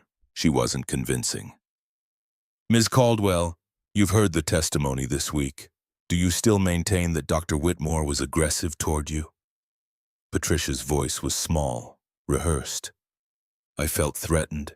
Maybe I misread the situation, but my training says trust your instincts. Your training or Mr. Morrison's memo about enhanced verification for passengers who don't match expected demographics. I don't recall that specific memo. Catherine stood, holding a printout. Your Honor, I'd like to enter Defense Exhibit 7. An email from Ms. Caldwell to Mr. Morrison dated March 15, 2023, replying to the Enhanced Passenger Verification Protocol memo. Her response, and I quote, "Excellent guidance, will implement immediately." Patricia's face went white. I meant implement customer service protocols generally. You implemented racial profiling. Catherine's voice was surgical. You saw a black man in casual clothes and decided he didn't belong in first class. You demanded extra verification you didn't demand from white passengers.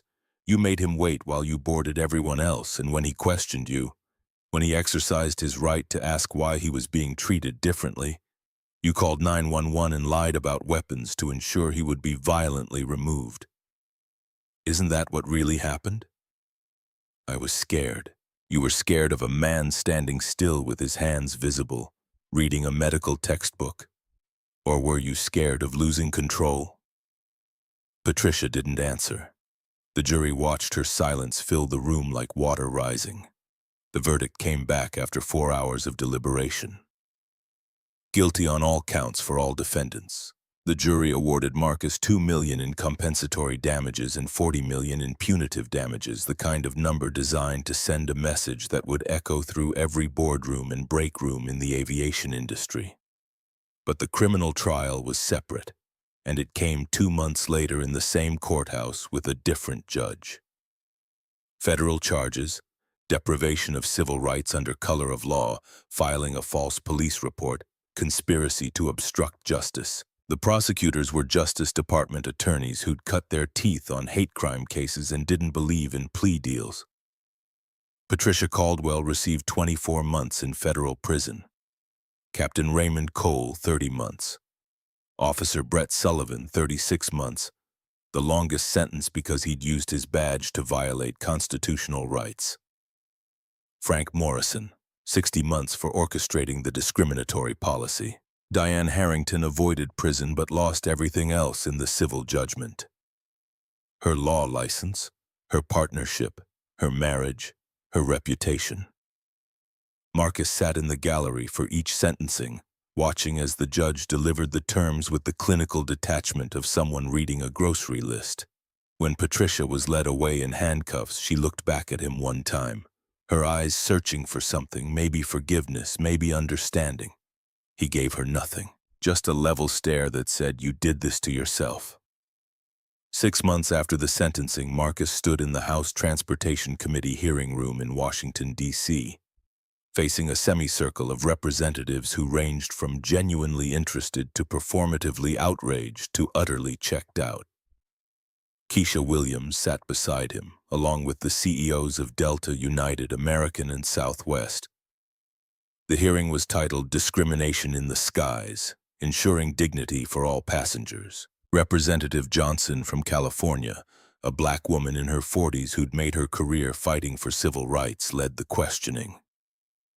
"Dr. Whitmore, you've described a system where complaints were filed and systematically dismissed.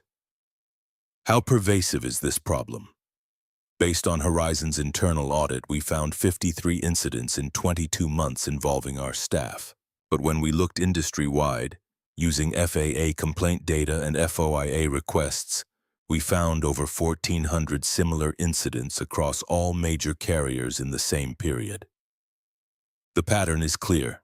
Passengers of color, particularly in premium cabins, face scrutiny that white passengers do not. And what has Horizon done to address this?" Keisha leaned forward. "We've implemented what we call the Whitmore Standard, mandatory implicit bias training every 6 months for all customer-facing staff, body cameras on all gate agents and flight attendants, a public-facing complaint portal where every report is tracked and published quarterly, an independent oversight board staffed by civil rights attorneys with subpoena power, and a zero-tolerance policy. First verified offense results in immediate termination." Representative Mitchell from Texas, a Republican who'd spent the first hour of the hearing checking his phone, finally looked up. "Isn't this just political correctness run amok, forcing employees to walk on eggshells?"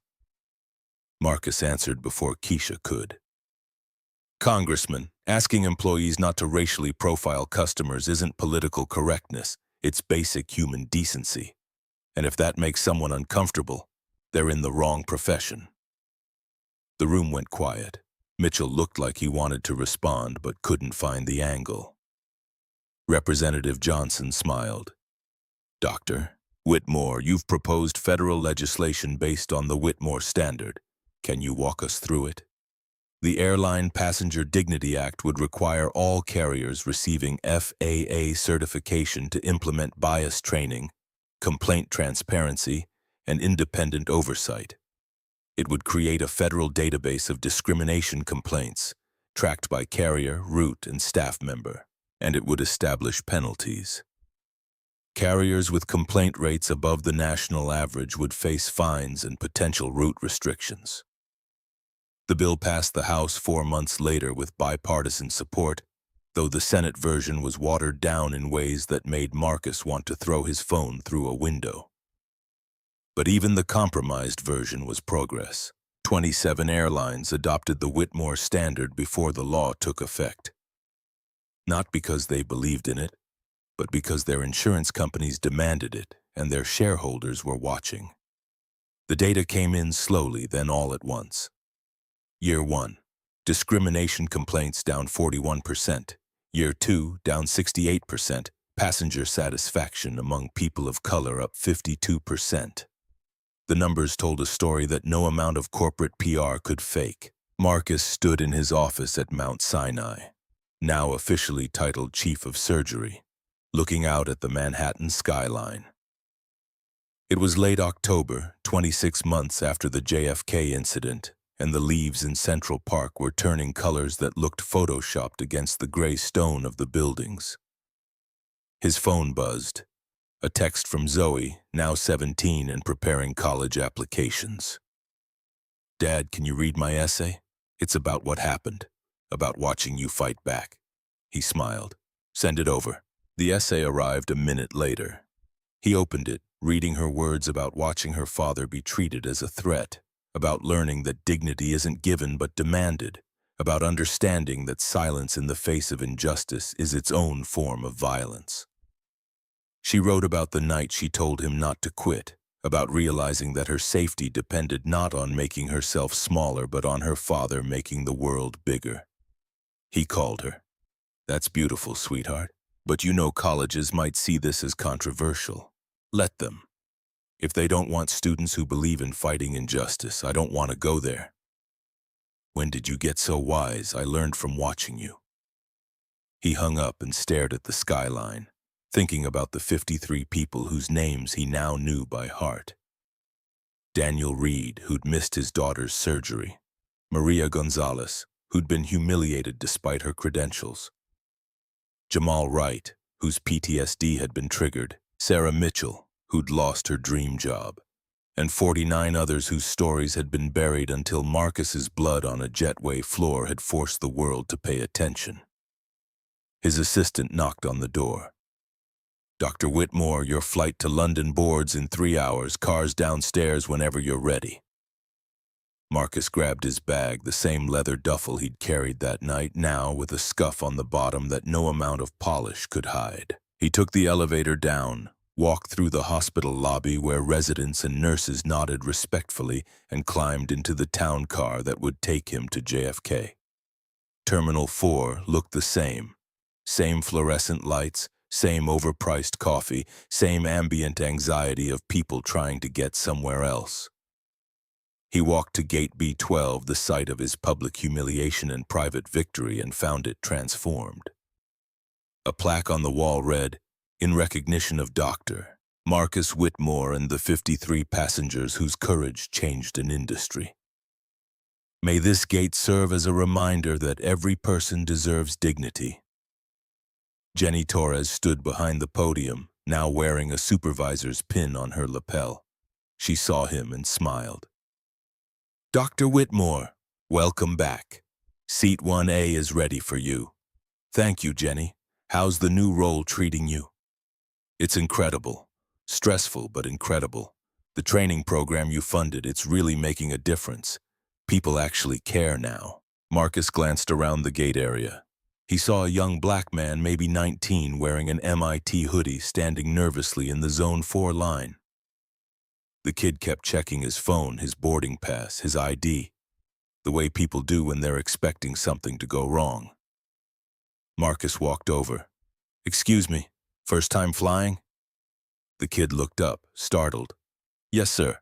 Going to MIT Engineering Scholarship interview. What's your name?" "Darius Walker." "Well, Darius, let me give you some advice. You belong wherever you decide to be. Don't let anyone make you feel different." "Thank you, sir. That means a lot." Marcus reached into his pocket and pulled out his boarding pass for seat 1A. He handed it to Darius. "Take my seat." Darius stared at the boarding pass like it might evaporate. "Sir, I can't. This is first class. I'm in economy." "Your scholarship essay already paid for it. I'm on the MIT board. I read your work on renewable energy infrastructure. You deserve first class. I don't know what to say. Say you'll use that brain of yours to make the world better." Darius's eyes filled with tears. He clutched the boarding pass like a lifeline. "I will. I promise." Marcus took Darius's economy ticket, seat 34B, middle row, and walked to the gate.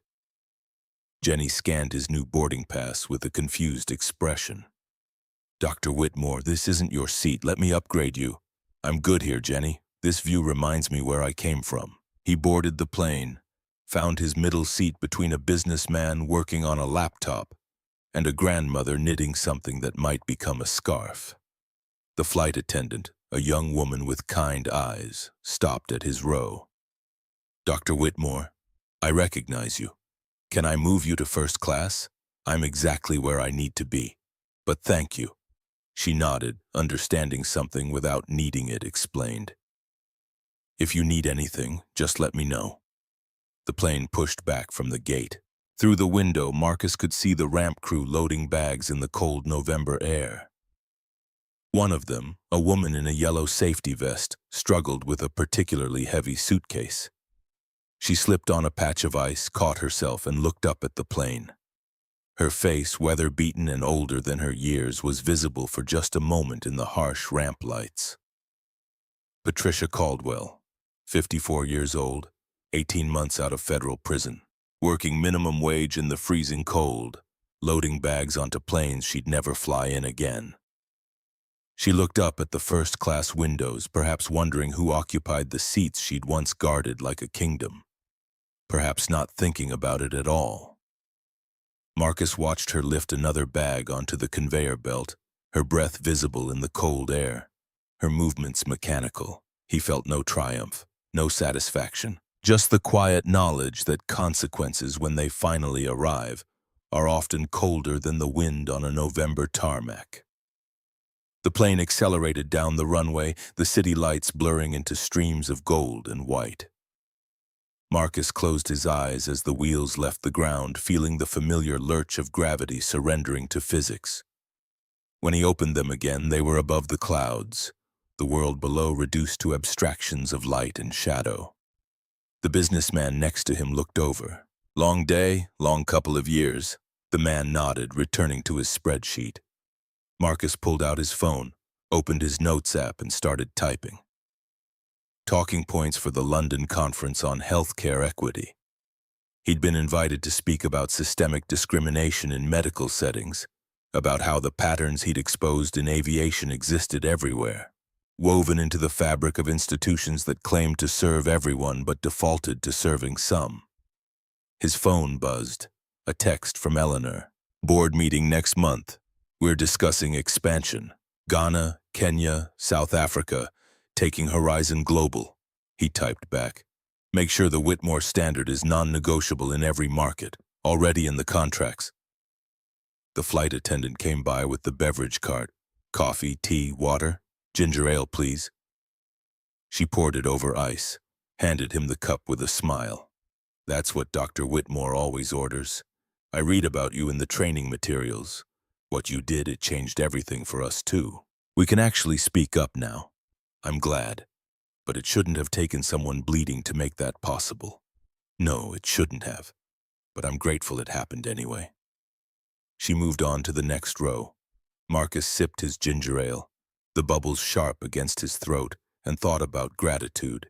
He was grateful for his daughter's wisdom, grateful for his sister's ruthlessness, grateful for Jenny's courage, grateful for the 53 people who'd filed complaints that went nowhere, because their persistence had created the paper trail that made the pattern undeniable. But he wasn't grateful for the system that had required his wealth and credentials to be believed. He wasn't grateful for the reality that if he'd been just a doctor, without the secret ownership stake, Patricia Caldwell might still be working Gate B12, and the complaints might still be getting dismissed, and the pattern might still be invisible to everyone who didn't want to see it. The plane leveled off at cruising altitude.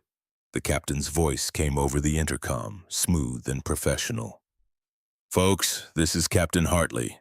We're at 37,000 feet, smooth air ahead, should have you in London right on schedule. Sit back, relax, and enjoy the flight. James Hartley, the same pilot who'd emerged from the jetway and vouched for Brennan when the PAPD was seconds away from tackling a CEO. He'd been promoted to chief pilot, tasked with training the next generation on the Whitmore Standards protocols. Marcus had met with him once, 6 months after the trial, to thank him for intervening. I didn't do anything special, Dr. Whitmore. I just told the truth. Sometimes that's the most special thing you can do. Marcus reclined his seat the regulation 3 inches and pulled out the in-flight magazine. The cover story was about Horizon's transformation, featuring a photo of Keisha Williams standing in front of a plane, arms crossed, looking like exactly what she was, a woman who'd spent her career being overlooked and was now making sure no one would overlook anyone else. He flipped through the pages, past ads for luxury watches and Caribbean resorts, until he reached the employee news section. There was a photo of the latest graduating class from the Whitmore Leadership Academy, a program that identified promising employees from underrepresented backgrounds and fast-tracked them into management. 20 faces diverse in every way that mattered, smiling with the kind of hope that suggested they believed the company's promises about meritocracy. Marcus hoped they were right to believe. He'd funded the program with $10 million from the lawsuit settlement, the money Patricia Caldwell and her co-defendants would be paying off for the rest of their lives. The rest of the settlement had gone to the 53 victims, divided proportionally based on the severity of their experiences and the opportunities they'd lost. Daniel Reed had used his share to start a nonprofit tracking discrimination complaints across all industries, building a public database that made patterns impossible to hide. Maria Gonzalez had endowed a scholarship for Latina women pursuing medical degrees. Jamal Wright had funded a PTSD treatment program for veterans who'd been traumatized by police encounters. Sarah Mitchell had invested in a startup building AI tools to detect bias in hiring algorithms. They'd taken their pain and turned it into infrastructure for other people's dignity. Marcus thought about that a lot, about how trauma could be either a weight that crushed you or a foundation you built on. The difference wasn't strength. The difference was whether you had the resources, the support, the sheer luck to choose which it would be. The businessman next to him closed his laptop and signaled for a drink. Scotch, neat. The flight attendant poured it, and the man took a long sip, looking out the window at the darkness. He glanced at Marcus. "You ever wonder what it's like up in first class?" Marcus smiled. "I imagine it's a lot like here, but with more legroom." "Yeah, probably. Still, must be nice. Being comfortable matters less than you think. Being treated like a human being, that's the real luxury." The businessman looked at him, really looked, as if seeing him for the first time. "You sound like you've thought about this a lot, more than I'd like." They sat in silence for a while, the engine hum filling the space between them. Marcus closed his eyes again, letting his mind drift to the meeting he'd have in London, the hospital administrators he'd challenge on their disparate treatment outcomes, the data he'd present that showed Black patients waited longer for pain medication, received fewer referrals to specialists, were more likely to have their symptoms dismissed as exaggeration or drug-seeking. The patterns were everywhere once you learned to see them, and once you saw them, you couldn't unsee them. That was the curse and the gift, the burden and the responsibility. The flight was 7 hours. Somewhere over Greenland, Marcus fell asleep and dreamed of his father, who'd been dead for 8 years but showed up sometimes in moments like this. In the dream, they were sitting in the old Buick, the one Marcus had been driving the night he got pulled over, and his father was teaching him the script again. "Keep your hands visible. Don't reach for anything without announcing it. Yes, sir. No, sir. Don't argue. Don't explain. Just survive." "But Dad, what if I'm right? Being right won't matter if you're dead. What if I can change the system?" His father looked at him with eyes that held too much history. "Then change it, son. But don't forget the cost, and don't think that changing the rules means people will stop trying to break them." Marcus woke up as the plane began its descent into Heathrow. The cabin was dim, most passengers asleep or pretending to be. He looked out the window at the first gray light of London dawn, thinking about his father's words, about the cost of fighting, about the systems that bent but rarely broke. He thought about Patricia Caldwell on the ramp at JFK, about whether she'd learned anything or just learned to hide her contempt better. He thought about the thousands of gate agents and flight attendants who'd sat through the mandatory training, some genuinely trying to change and some just checking a box. He thought about the passengers who would fly tomorrow and the day after and the day after that, some of whom would be treated with dignity and some of whom would face the same scrutiny Marcus had faced, just quieter, more subtle, harder to prove. The plane touched down with a gentle thud. The businessman next to Marcus stirred, checked his watch, started gathering his things. "You headed to the city?" "Yes. Medical conference. Good luck with that." The man stood, grabbed his bag from the overhead bin, and disappeared into the queue of passengers shuffling toward the exit. Marcus waited until the plane was nearly empty. He pulled his duffel from under the seat in front of him and walked down the aisle. As he passed through first class, he saw Darius asleep in seat 1A, his MIT hoodie pulled up over his head, a calculus textbook open on his lap. The kid had probably stayed up the whole flight, too excited to sleep, too grateful to waste a moment of an experience he'd never expected to have. Marcus paused, considered waking him, then decided against it. The flight attendant would get him up before they closed the cabin. Let the kid have a few more minutes of peace. He stepped off the plane into the jetway, following the signs to passport control. The queue was long, mostly business travelers and tourists, everyone tired and focused on getting through the bureaucracy as quickly as possible. When Marcus reached the agent, a young man with a London accent and bored eyes, he handed over his passport. Purpose of visit? Medical conference. Speaking engagement. The agent scanned the passport, looked at the screen, looked at Marcus, looked back at the screen. He stamped the passport and handed it back without a word. Welcome to the United Kingdom. Marcus took his passport and walked into the arrivals hall, past the coffee shops and currency exchanges and people holding signs with names written in marker. No one was waiting for him. He preferred it that way. He pulled out his phone and ordered a car, watching the app track the driver's approach through London traffic. The car arrived, a black sedan driven by a man who introduced himself as Ahmed and didn't try to make small talk. Marcus appreciated that. He climbed into the back seat and watched the city unfold through the window.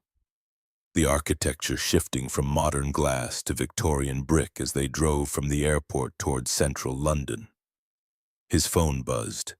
A text from Catherine Reeves. Appeals court denied Patricia's motion. She's out of options. It's over, Marcus typed back. Thank you for everything, she responded immediately. You changed an industry, Marcus. That's worth more than any settlement. He put the phone away and looked out at the Thames, the gray water reflecting gray sky, the whole city rendered in shades of monochrome. Over. Catherine had said it was over, but Marcus knew better. The trial was over. The appeals were over, the headlines were fading, but the fight wasn't over. It would never be over, because systems were built by people, maintained by people, and people, for all their capacity for growth and change, had an even greater capacity for returning to patterns that felt comfortable, that protected their power, that allowed them to see some humans as more human than others.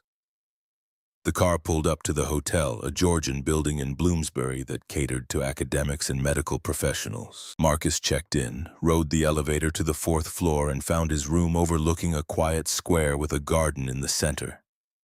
He unpacked his suit for tomorrow's presentation, hung it in the closet to let the wrinkles fall out, and sat on the edge of the bed. His phone rang. Zoe.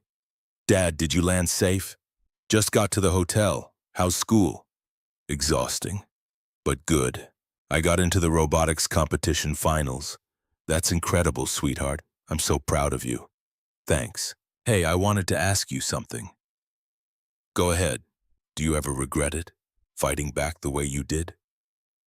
Marcus was quiet for a long moment, watching the light change in the garden below as clouds moved across the sky. No, I don't regret it, but I'm not naive enough to think it fixed everything.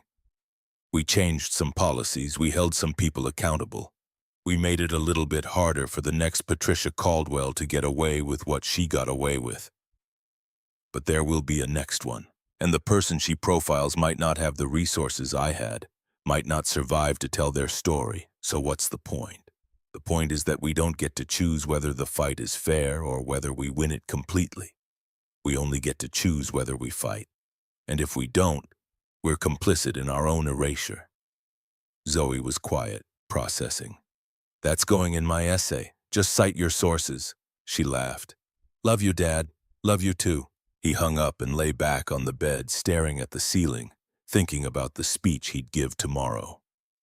He'd written it 3 times, each version sharper than the last, each version more willing to name the specific ways that medicine failed patients who didn't look like the doctors treating them. He'd cite the studies, he'd show the data, he'd tell his own story not as a victim but as evidence of a pattern that extended far beyond one airport gate. And some people in the audience would listen, and some would get defensive, and some would nod along and then do nothing. And a few, maybe just a handful, would go back to their hospitals and look at their own data and start asking uncomfortable questions. That's how systems changed. Not in dramatic moments of revolution, but in the slow accumulation of people who decided they couldn't keep pretending not to see what was right in front of them. Marcus closed his eyes, letting the exhaustion finally catch up to him. He dreamed of airports and jetways and boarding passes. He dreamed of his daughter at 17, at 27, at 47, living in a world he'd helped make slightly better but still far from just. He dreamed of Darius Walker, graduating from MYMYT, building infrastructure for renewable energy, telling his own kids about the strange doctor who'd given him a first-class seat and told him he belonged. He dreamed of Patricia Caldwell, 54 years old, on a frozen tarmac, and wondered if she'd ever understood that the system she'd served so loyally had never cared about her either, had used her just as thoroughly as she'd used her power, and had discarded her the moment she became a liability. And he dreamed of the next flight, and the one after that, and all the flights still to come, wondering how many would go smoothly and how many would end with someone bleeding on the floor, and whether the difference was progress or just luck. When he woke, it was dark outside.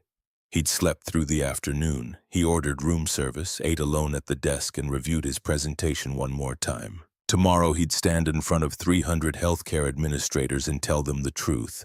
And the day after that, he'd fly home, back to New York, back to his operating room, back to the work of saving lives one surgery at a time while trying to change a system that killed people slowly through 1,000 small cuts of indifference. It wasn't enough. It would never be enough. But it was what he had. And he'd learned, in 26 months of litigation and legislation and late-night phone calls with people whose lives had been upended by the same forces that had bloodied his face, that you didn't need it to be enough. You just needed it to be more than nothing. And more than nothing, accumulated over time by enough people in enough places, eventually became something that looked like justice. Not perfect, not complete, but real enough to matter. Real enough to change the view from 37,000 feet.